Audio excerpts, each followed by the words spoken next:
Welcome, welcome, welcome. Season 3, Wind Down with Kev. I am Kevin Spann, the insurance guru, and I am so excited today. This season, the hashtag is Change the Narrative, and party people in the place to be. Trust me, we are going to change the narrative on this one. Welcome, welcome. Season 3, Episode 3. So excited today with the guest that I'm bringing to you. On my right side, I have my brother from another mother. This is going to be the easiest and best podcast maybe that I've recorded to date because we speak the same language. We're going to talk a little family.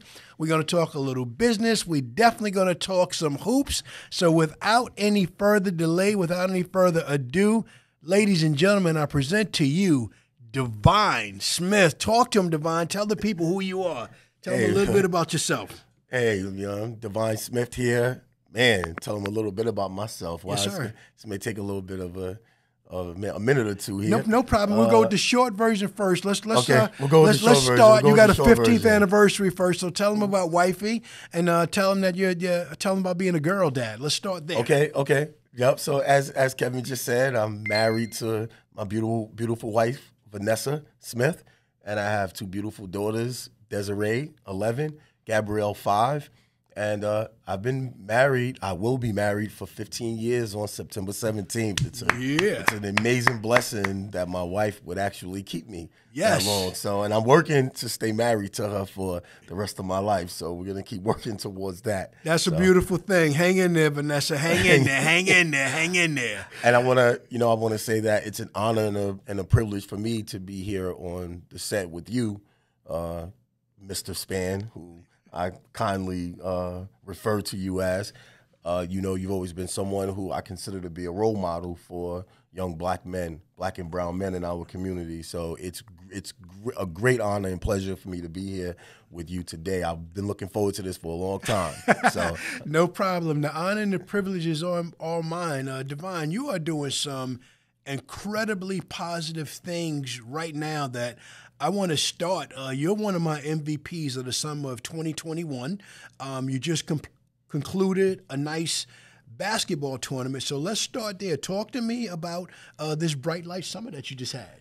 So, it all came together very quickly. My partner, Tyrone Tillman, who is a graduate of Amityville High School, he started an organization called EBE Sports, and so he's been running a lot of his basketball tournaments and leagues out of a facility up in Port Jefferson, Dedication Sports. Nice. So he and I, in June, we had a conversation about possibly doing a summer league, and I have such a great network of people because of my time as a college basketball coach. As you and I spoke about the other night, I started coaching college basketball at Suffolk West Community College with Chris Agostino in 1999. You're way too young to have been coaching since 1999. And shout out to your partner. Shout out to Agostino. No, that's a basketball-rich family, and you and I met through the basketball world. At that time, you were still a really young man, but you were helping coach my son. You were helping Kevin with AAU, and then fast forward, Kev comes transfer to CW Post, and guess who's coaching? You are. So, just to finish the summer league stuff. So basically, Tyrone and I spoke. We used our networks. We put a summer league together. It was a very trying experience because it's the first time I've done anything in that fashion. And we worked through those trials and errors, and we had a successful summer. There was no incidents. We had an 11U, 12U, 13U, JV, and varsity boys division. Yes. And then a 12U girls division, all of which had champions. So it went really, really well. As far as me coaching while Kevin Spann was in college, I wish I was coaching him and not coaching against him because, man, the boy, he put up some numbers when he was at Post. So, but different story for a different day. We'll talk about Kevin another day. But Okay. today is about you, and you and all that you did. So first thing I want to say about your Summer League tournament, I didn't actually get to make any of the games. I followed everything online, but I want to say thank you to you and your partner just for doing it, for getting kids back out of the house. After the year of 2020, which was lost to all high school students, all AAU basketball, high school basketball had a condensed season, all sports had a condensed season, just to give parents and kids an activity to go outside again, to engage with each other again. That's big. So on behalf of all the players, all the parents, I say thank you. And then a special thank you. While I wasn't there, I got to support and help one team, the Spin the Yard team out of Wyandotte. So special thank you favorite group, by the way. For having a tournament for them.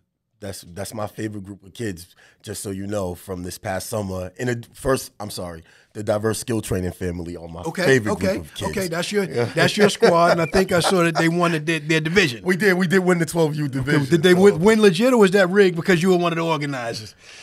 I'm gonna plead the fifth on that. There, we're just gonna look at those photos and see us as champions, and we're gonna just go from there. That's all that matters. Spin the Yard. It was nice to meet some other men from the community who were giving back to the young people and making a difference and giving them some positive activities. No, and definitely thank you for having the girls division as well. I'm the father of 3 sons, as you know. You are a girl dad. You've got 2 beautiful daughters, 5 and 11, if I'm correct? Correct. You know this from your time in the basketball world, that it's harder to find those activities earlier for girls. But I read or I heard a long time ago that girls that get involved in sports early, they stay involved, and it really accelerates them academically, athletically, and opens doors for college careers. Yep. So I started my girls program because my daughter, she had taken a liking to basketball. She enjoys our time together because I am a girl dad, and I'm very proud of the fact that I'm a girl dad. And so I said, when I stopped coaching college basketball, I started coaching some girls basketball with the Lightning, and it was my daughter's age group, and it just kind of took on another life from there. So it started with me doing something with another organization. I learned how to organize my own organization. Yes. From an administrative standpoint. I'm already a coach, so I have tons of experience in that area. And I took it and I went on the road, man, with my own show, doing my own things with basketball because I wanted to have creative control of the outcome. And now, I have 12 girls who play in my program. In addition to the fact that my daughter plays with me, she also plays with another organization because I believe in also being a dad. Have to. I want to sit in the stands and I want to be selfish. Yes. I can't be selfish when I'm coaching my daughter as a part of my team. So I get a little bit of both worlds out of it. It's a beautiful thing to coaching is fun at the early, young ages, coaching your kids, putting the ball in their hands, maybe making them the point guard and building the team. But at a certain age, I firmly believe that you have to release them and sit back and be a dad and just cheer for them and maybe have that good conversation in the car with them as opposed to on the court. Yeah, I'm always going to be her dad, and so she could be 70 years old. Like, I'm still going to be her dad if I'm still here. Yes. Right? So, I'm comfortable with that. So, and I'm going to tell you what's really amazing about my relationship with my daughter and the fact that she actually loves to play basketball. That's a beautiful thing. Years old, is that all the young people who I've influenced or mentored or who have had some sort of impact on me, it translates so much fluidly to my relationship with my daughter because all those lessons I've learned through the years have prepped me to deal with my own children. That's everything, Devine. So you, amazing part. I've known you at least for 20 years now. And yesterday we talked a little bit to talk about the podcast. You shared some things with me that I didn't know. You're known as a coach in the community. You're known as a leader in the community. You're known as a mentor and a businessman. But in our conversation yesterday, your story didn't start out like that. Talk about the backstory in the Bronx and growing up there and your move to Long Island. Yeah, so I'm one of 7 children. Beautiful. By my mom. My father, his name is Russell. rest in peace. He and my mom married, and we had 4 children out of the 7 from that union, me being the oldest of the 4. Okay. And so we grew up in the Bronx. That's where it started for me. And then we fell on some hard times, and we were in shelters. My older sister, who my mom felt at the time, she couldn't, focus and give her the attention she needed. She moved her to North Carolina with some family from her side of the family, and things became a little tumultuous for us. At 8, I witnessed my 3-year-old brother be hit by a car and died 2 weeks later on Mother's Day. In the 80s, everyone knows, like, the crack epidemic was really, really rough, and it hit our communities twice as hard. Yes, very, very hard. And so my mother and my father, they both kind of fell into that. So it became where we actually were out, like, fending for ourselves. When I was 9, 10 years old, I was riding the trains alone. I was in the supermarket packing bags to eat. To take care of not only yourself, and you got these younger siblings. I had to eat. Yeah. So I learned at a very young age, like, a great deal of responsibility, and it was all based on the adversity that I had dealt with to that point. So, I'm 13, and CPS comes to our home, and they take all of us out of the home because they said that my mom just wasn't fit to take care of us. And so I ended up in foster care for 6 months. My sister, who's always been, like, the tough girl in my family, my sister Tasha, she's a year younger than me. She just ran away from the foster care. She left. Not me. Good luck. This is not for me. Okay, Tasha. But my grandfather, who is, my one true role model in my family, in my bloodline, he, owned a home in Amityville, and he didn't want to see us in foster care, and he wanted to make sure that his daughter, Patricia, my mom, had, started to get things together in her life. So he brought us to Long Island, and that was tough for him because he moved us into a one-family home. Okay. And he had his second wife and her 3 children, and then the 2 children that they birthed together, in addition to bringing the 5. Shout out to you. 5 of us, right? Into the house. So into a one-family home. You leave the BX, you come out to Amityville. It's tight, but now you're on Long Island. Yeah, so things are a little different. My grandfather is a big disciplinarian. My uncles, they kind of ran the street. Okay. And, like, so he wanted to make sure. First of all, I was a little bit of a knucklehead. I was coming from the city. Okay. I was doing adult things at 10. So it was. I got it. There was a huge adjustment period for a young man from New York City moving out to Long Island. He knew those things because he's my grandfather, and it was like when he said be home before the lights came on. That's what he meant.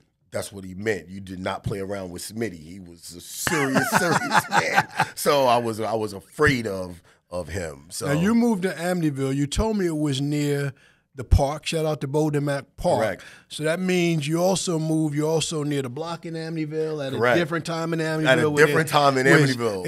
It's not what we see there today. So we remember that. We'll leave that there. But you come out. And now were you already playing ball in the Bronx, or did you start playing when you came to Long Island? We went to the park and played amongst ourselves. We played stick ball. We played skellies. I know that. I know Skelly. We were in the alleys with the old mattresses, doing flips on the mattresses. I was athletic. I got it. In the city. There was nothing organized about it. I got it. But you had some gifts. But I had some gifts. And so when I moved to Long Island, that's when I started to play organized sports. Okay. Once I moved to Long Island. So things definitely started to move towards an upward trajectory. So I'm still struggling with my confidence at this point because of all of my experiences. But I am battle tested. Well, it's a good thing. So, and I'm so glad you said that because I think everybody struggles with their confidence, but I don't think we as men, we as black men specifically, we don't have those conversations about confidence. So on the outside, you're tall now. I imagine you're a tall kid. You're probably tall as a kid. Tall and skinny. With that height comes expectations, but if you hadn't played organized ball, you probably weren't confident yet on the court. And then off the court, your confidence came from just your home situation, not being sure whether everything was going to be stable. Yeah, so playing organized sports was easy for me because I was able to focus on just playing hard. Okay. Because okay. that was my experience. Like, I had to fight and work for everything. So, like, I was okay and comfortable with doing that. You know, I always have this thing that I say, and it's kids are worried about stepping to the free throw line and taking a free throw. Like, at 13, I wasn't worried about stepping to a free throw line and taking a free throw. If I made it, I made it. If I missed it, I missed it. So it was really just that simple for me because it was that much adversity, and the adversity didn't stop there. So just so you know. No, I understand, and like the adversity of eating is everything. You know, if you feed me, I can relax and I could think. If I'm hungry, my mindset is someplace else because no matter what, I'm going to eat. Sometimes you may have had to pack bags and buy groceries, and other times you may have had to just eat that fruit in the aisle and whatever it took just so you could have something in your stomach. So I absolutely understand the difference between those things. So you come out, you're on Long Island, you pick up a ball, and you must have gotten pretty good quickly, but because by the time you're a senior, if my memory is correct, you wound up playing for Gary Charles and the Panthers. Is that correct? I did. Okay. I was definitely played for the Long Island Panthers at the time. Now, for those that don't know, this is the time you're playing from them. This is the elite of the elite in AAU basketball in Long Island, and you played for a team that wound up dominating the country. So talk about that just for a minute. So first thing I'll say is, and I tell Gary Charles this all the time, he's one of my mentors, that he made it possible for young men to go to college, to actually believe they could go to college. I had no idea. For me, graduating from high school was going to be enough. Right. And then he presented opportunities, and like, he's the only reason that I got a scholarship to Bridgeport University out of high school, because he had a workout and he had college coaches there. And I was a hard worker. So I went out there and I said, I'm going to lay this out on the line here because I want to go to school now. Right. And that's what I did. So kudos to him for presenting those opportunities. So big shout out to Gary Charles, also a good friend of mine, major influence in the community. So Devine, behind you on my sign, which people can't see yet, is my theme for this whole podcast season is change the narrative. And the life you were born into in the Bronx, that life had one trajectory and one set of expectations. Fast forward, you come to Amityville, you're good, you're working hard, you're playing hard, and Gary tells you you can go to college. He makes you believe it. You demonstrate it on the court. Is that the beginning of you changing the narrative and becoming the man that you are today? The beginning of me changing the narrative is us taking us away from my mother, putting us in foster care, and then my grandfather moving us to Long Island, and my mother realizing that she wanted to live and she wanted to continue to be a part of her children's lives, which she's always done, honestly. My heart and determination comes from the fact that my mother never gave up. No matter what she dealt with, she was always positive and she always cared about others. So, and that's a beautiful thing. So just for every parent that's out there that's watching this, if you're not at your best right now, you're going through some things. This is many years later. There's people struggling with every drug that's out there. It touches every family. Nobody is exempt, but much love and respect, and rest in peace to your mom for hanging in there in spite of it. So if anybody's going through it, keep hanging in there, because it is a change and there's a beautiful outcome down the road if you keep the faith and keep going. That's a fact. And keep going. So that was it. That was it. And from there, like, I grow as I experience, life. But I've always had a positive outlook on things, just because, like I said, adversity was a big part of my existence through high school. So I meet you, fast forward, at least 20 years ago, and I meet you because you're helping a young man in the Amityville area. I believe James went to Copiague School. You're helping James St. Roberts, and he's playing AAU with my son Kevin. And you became that person that you needed, I would imagine, because let's talk about James St. Roberts a little bit. Yeah, so James, I remember James as a freshman at Copiague High School. So when I was done playing college basketball, I came back to the community and I was like a volunteer assistant at Copiague High School. James St. Roberts was a freshman in high school at the time. And so he used to find me in the hallway and he used to have this big goofy smile on his face. He would say, "Where can I play basketball? When can I play basketball? Basketball this, basketball that." It was constant. Nice. And so I said, he's a little annoying, but like he loves basketball. Nice. So I said, obviously I played for the Panthers. I kept in contact with Gary. James is a ninth grader. He's already 6'6". Nice. I'm like, let me make this introduction and this connection. And then I realized that I needed to actually take him to and from so that he'd have those opportunities. And it worked out. It ended up working out very well for him. And, you know, we just talked about this earlier. You know, James still lives in Switzerland because after he graduated from college, he went there and played some professional basketball, met his wife. Now he's married with children and living a great life. And like that right there is why I did it. And you It was said never about me. no, but you said so much there that I'd be a poor podcast host without jumping on it. So understand this: when you get involved in this basketball life, this AAU life, you didn't send James to play; you took him. I took him. You took him because sometimes that parent would like their kid to play, but they don't have a ride to get to practice or the games, and you took him. And while taking him, you have those car conversations, you mentor him, and he has a high school career. He plays college basketball, and now he has a life in Switzerland with the family. Free education. Free education, and now he makes a life for himself. So that is an amazing, amazing thing. So I had to get that story out because I know that story personally. I've witnessed it, and in the background, whenever I see James posting his success, I'm cheering for you because I know you made it happen. So let's leave the court and let's visit the business world. Besides you coaching, you work in my field. You're in the insurance business. I am. So now tell me how you got into insurance and what are you doing in my field? This is my food. I'm supposed to eat all of this.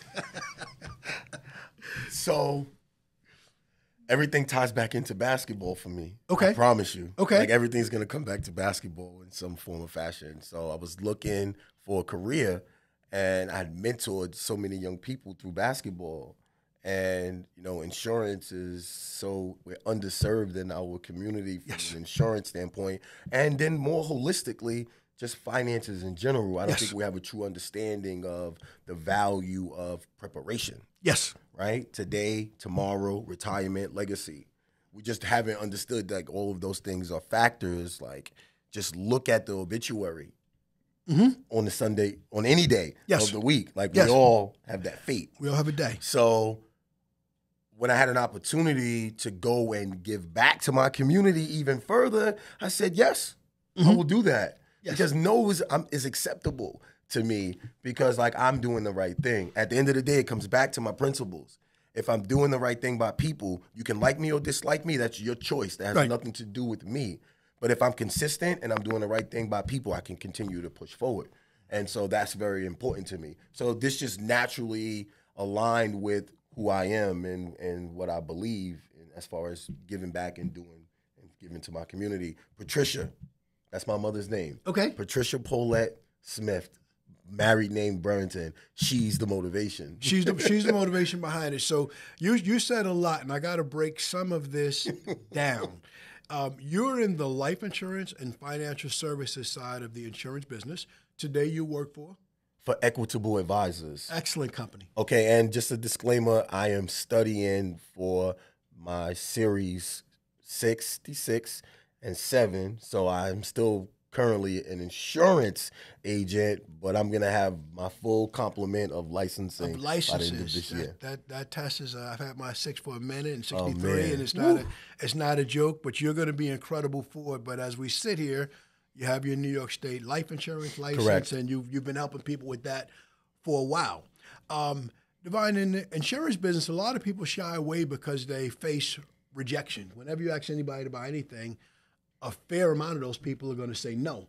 How did facing rejection as an athlete prepare you to accept rejection in the insurance business as you come across it? Shoot, rejection as an athlete, that's game to game, right? Because like the emotional swings during a game are severe. So, yeah, I mean, I think, like I said, if you know what you're doing is right, then that's enough. You know, that's always been enough for me. You know, my intentions are pure whenever I'm involved. So that's really it for me. And good intentions is everything, and being able to open the conversation. So you talked about our community and life insurance.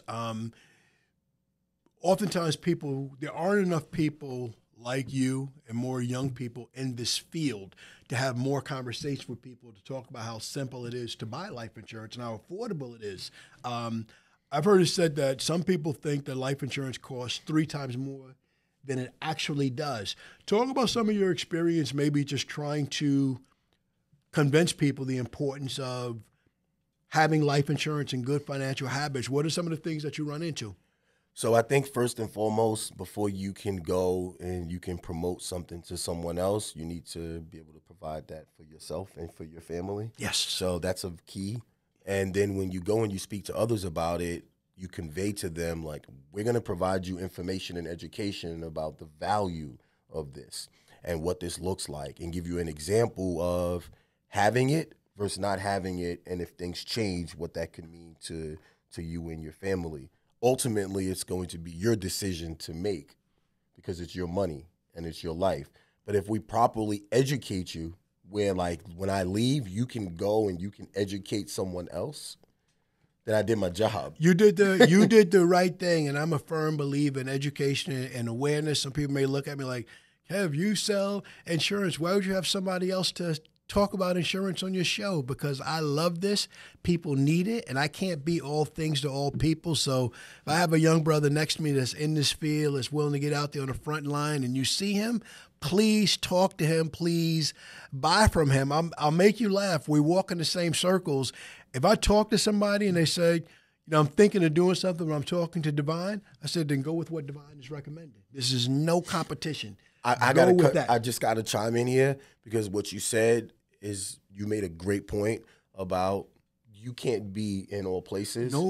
And, like, we have to do a better job of creating these partnerships and promoting each other.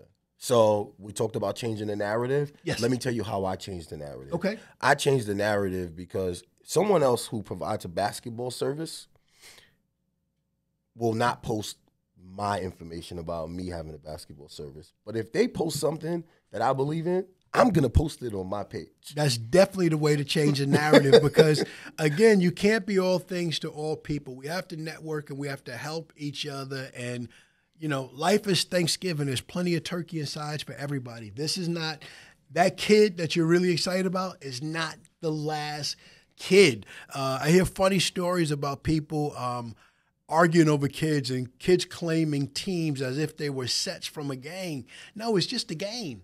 It's just a game. A basketball game is a means to an end. This game, this tournament, this summer is not the be-all, end-all of all things. So, fellas, ladies, if we're doing that, let's stop that. We're better than that. Yeah, I mean, I'm about the community.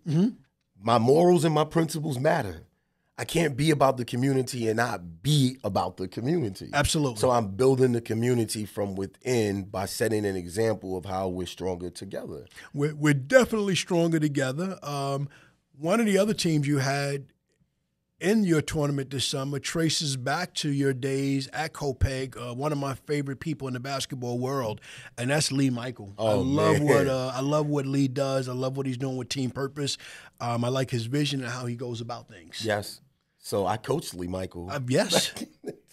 So Don, I think his name is Dominic, young guy from, not young guy, but an older guy from the West Babylon area. We connected, and he asked me if I wanted to coach an AAU team. I had Lee Michael Allen was my best player. I had a couple other kids from Copeg, Wayne Coward, and of other, to name a few. I had a few kids from Bayshore, because Kenny Palm is a dear friend of mine. Okay.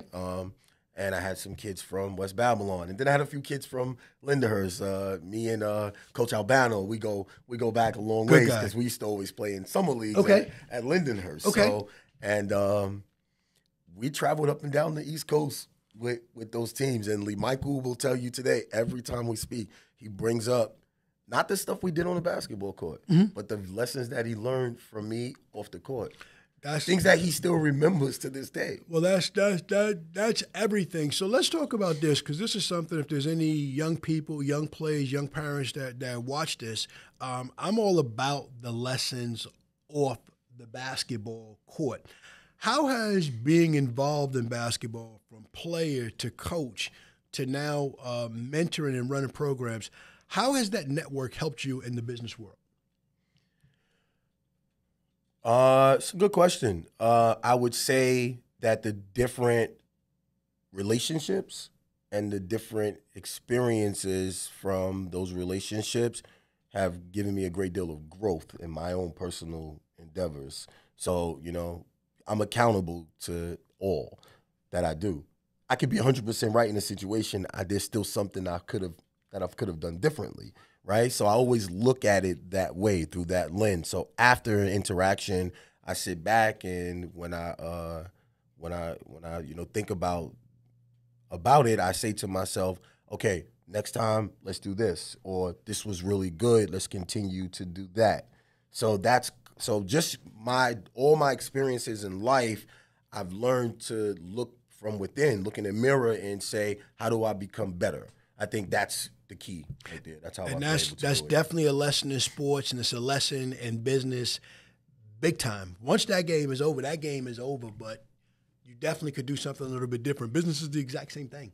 Once this transaction is over, either you've given me a credit card and a check and I've sold something, or I haven't, but maybe I could have eased back and been a little bit more informative as opposed to maybe a little bit aggressive. But there's always room to learn. So, Devine, the other thing we talked about yesterday is you started while the rest of the world was quarantined. You started a few positive things, both on the profit side and the nonprofit. So I'd be remiss if we didn't talk about your nonprofit business first, about some things that you've done and some things you're working on that you're doing. Yeah. So, as a young man, I remember when I was 14, 15, and it was Christmas time, and they always select a family to give to.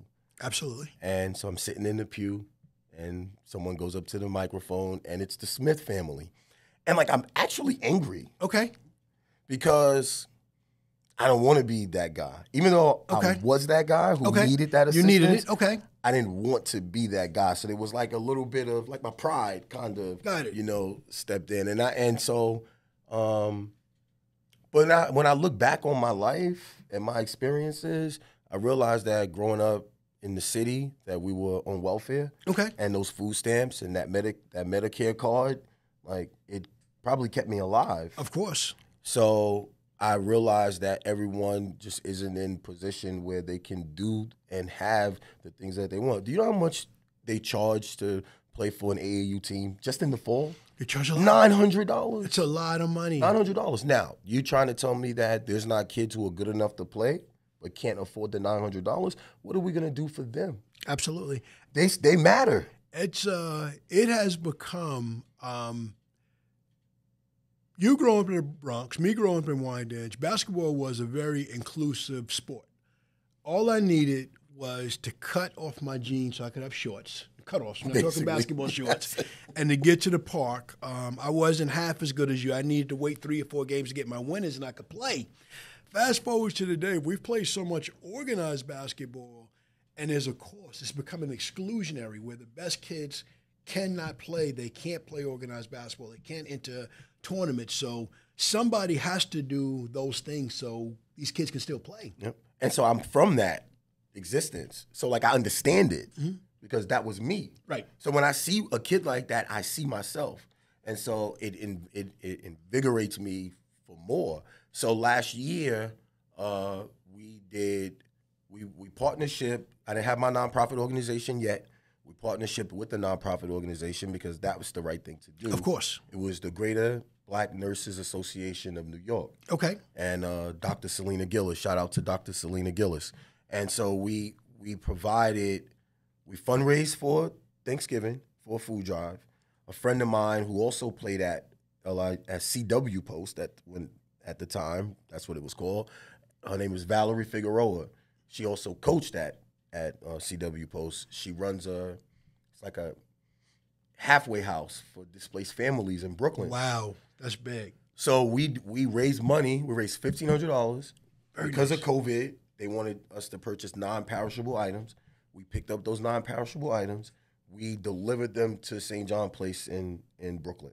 And then for Christmas, we had a Make a Gift Come True campaign. And what we did was we had children write letters to Santa. And we had people from our network adopt those letters and purchase the gifts. We provided gifts for 80 kids for Christmas. I had grown women crying because they were so elated about the fact that they were able to provide these services to children in need from their schools or from their communities or from whatever it was. So then I said to my wife, I said, we have to have an official non-for-profit organization. Yes. Because last year was the best Christmas on record for me. My house was littered with gifts. Let's go. And my kids have a value and understanding for what it's like not to have. Yes. Even though they are privileged and yes. they have, because that's what Vanessa and I have provided for them. Yes. They still need to understand that the realities of life, that everyone doesn't have those opportunities. So Christmas was really, really great for us last year. And so we started our nonprofit organization, and it's called Community and Edification. Community and Edification. We're going to drop that right there so people can see your page on IG and they can follow and support what this man is doing. So we had our first official event at Boulder Mac Park. Okay. Ironically, down the street. Okay. From where I was raised. Okay. On Great Neck Road. And we provided, with our partnership with Code Charities, a good friend of mine, Curtis Shearer, is a part of that organization. For the last 5 years, he's been giving sneakers back at the start of the school year to the kids in the community in Amityville. So we partnershiped with them. They did their thing with the sneakers. We provided book bags and school supplies. We also had vendors there. We had someone from Northwell Health talking about cancer. Nice. And like letting people know if you do not have coverage, these are things that are provided to you where you can be taken care of if you have cancer. We had New York Life there. I had Equitable there, the firm that I work for. We had Peyton's Planet. And they talk about recycling and the importance of recycling. We had hamburgers, hot dogs, pizza. We had barbers and hairstylists. Yes. So it was a tremendous event. We provided services for over 100 kids. Devine, and you got to feel good about it. And I see your chest coming up when you say it. You have to. No, you got to feel good about it because, again, you have become that adult that the younger version of yourself needed, and it feels good. People say that. People quote that all the time. It's better to give than to receive. But you set it by example. When your family was the family getting picked, it was nice to have something, but it didn't feel good being the recipient.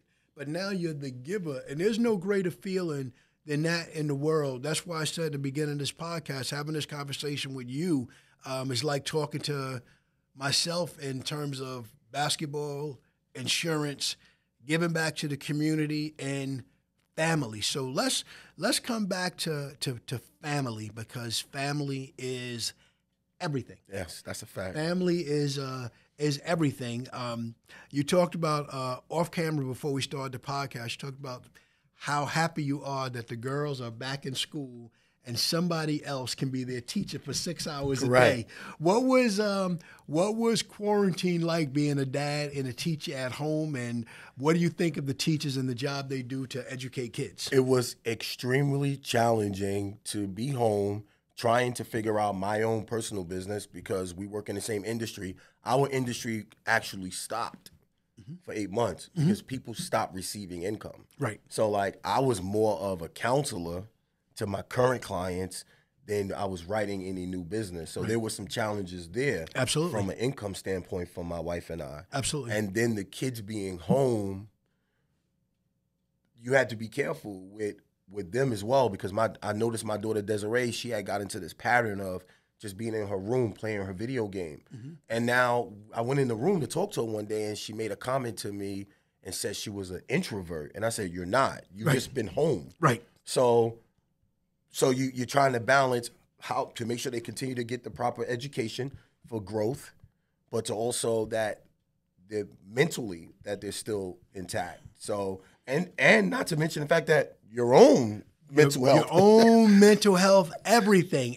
So it's really rough because there's so many unknowns at the time. So like I literally didn't leave my house for 8 months. I just educated myself on what was going on before I went back out. Right. I wasn't as concerned about myself as I was not being a danger to others. For me, that's what it's all been about is not hurting others. That's everything, is not to be the one that lived life as if it didn't happen and then I infect somebody else. That's the same thing is the reason why I stay safe until this day. Is that I don't want to be the one that endangers others because of my carelessness. Hit me. You got a point. I am happy for my wife, and my wife is the reason that my children excel in academics, because she's very conscious of making sure that they are equipped with what they need. And then if she needs me, she'll say, Devine, I need you to help with this, or I need you to take care of that. But I'm also elated that my wife actually was able to work from home for a year. My wife went full term with both of our children. Hear this. Full term with both of our children. She didn't take days off from work. Wow. She's a Nassau County probation officer. Wow. She did not take days off from work. The day that her water broke with Desiree, she was gonna go to work. She was headed to work, and then she detoured and went to the hospital. Maybe it's time. Shout out, much love. So she got a full year off, not off from work, but to be able to work from home for a year and get rest. Yes, was dope. And to be present. To be at home. I think as New Yorkers that all of us rip and run so hard and fast to do first what we have to do to live indoors and eat a couple of times a day. Secondly, to do this thing we call having a life. I think this was like ordained for all of us to catch our breath. 100%. And we needed it. We needed it. I've been at my house forever, but I wasn't living there. I was passing through. I was ripping and running, but now I live there. Now I'm a part of it.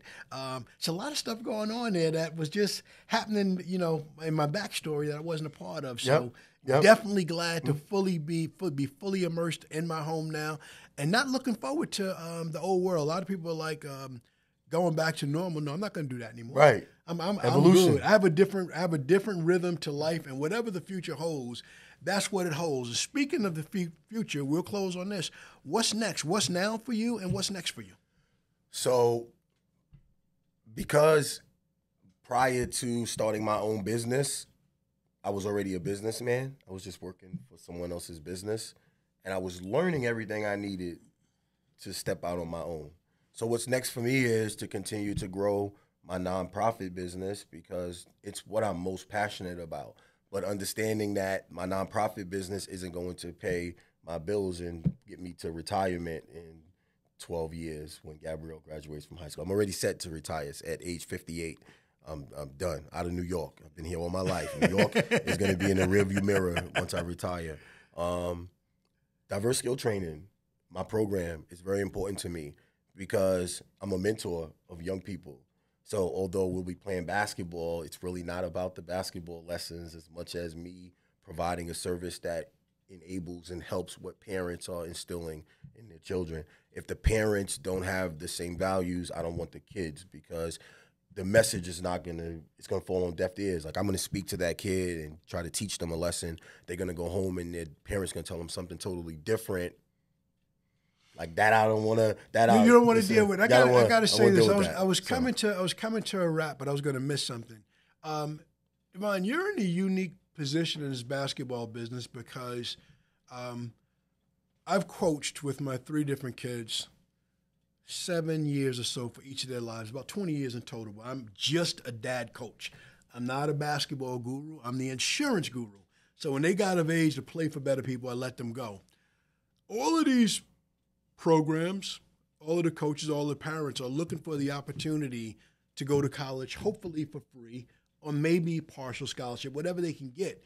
but you've been in that coach's seat. You and I've sat next to you at games, not for my own kids, and say, what do you think of him? What are you guys saying about this player or that player? And you've given me that feedback about what college coaches really see. Not because it's my son or my friend's son. Right. So what does that vantage point do for you now that you're starting diverse skills training with a clear understanding of what a college is looking for in players, what a coach is looking for in a player? I'm just going to toot my own horn here and say that the young people who have the pleasure to be in my program or to be guided by me, it's a special treat for them because I care about them and I care about their development. And I'm going to be honest and truthful with them because that's the real world. Right. The real world is going to eat you, chew you, spit you out. And you need to be prepared to get back up. Yeah. You need to be prepared to get back up because that's the reality of it all. So we are full speed ahead, my wife and I.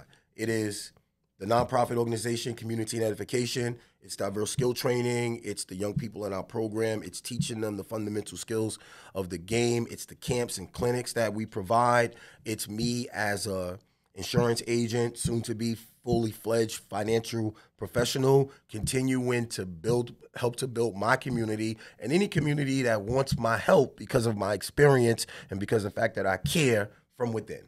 Well, you will, and what I like about diverse skills training, I'm going to speak to diversity a little bit.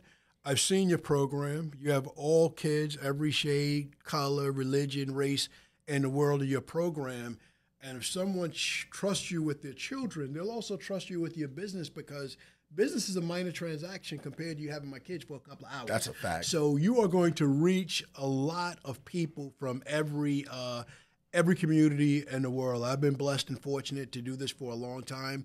I know talent in this business when I see it. You have it. You're gonna crush. You're gonna continue to crush it. You're not just starting. So your for-profit company, your non-profit company is all going to run down to diverse skills training. Community and Edification is your other one. We'll post it right there.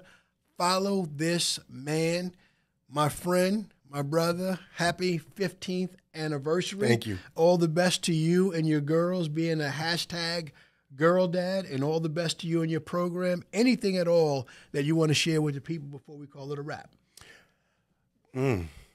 I think I pretty much summed up, in our conversation, what I'm about.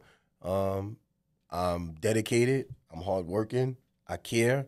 I'm a trailblazer. I'm changing the narrative. I'll leave you with this. Your show, you're on season 3. Mm-hmm. This is episode 3. Mm-hmm. I lost my brother. He was 3. Wow. Great Neck Road, where I lived. The address was 3333. Wow. Three's my lucky number. 3 is your number? So okay. Thank you. Timing is everything. Thank you. Timing is everything. I could stay on that number 3 for a while. Married in March. My birthday's in March. 2 of my sons in March. And I love March as well. But people, I hope you liked everything you heard here today. If you like what you saw, please click on the subscribe button, follow this button, follow and support this man. He's a young man with a heart cut from the same cloth that mine is to not only take care of his family, but to serve the community. One time for Devine Smith.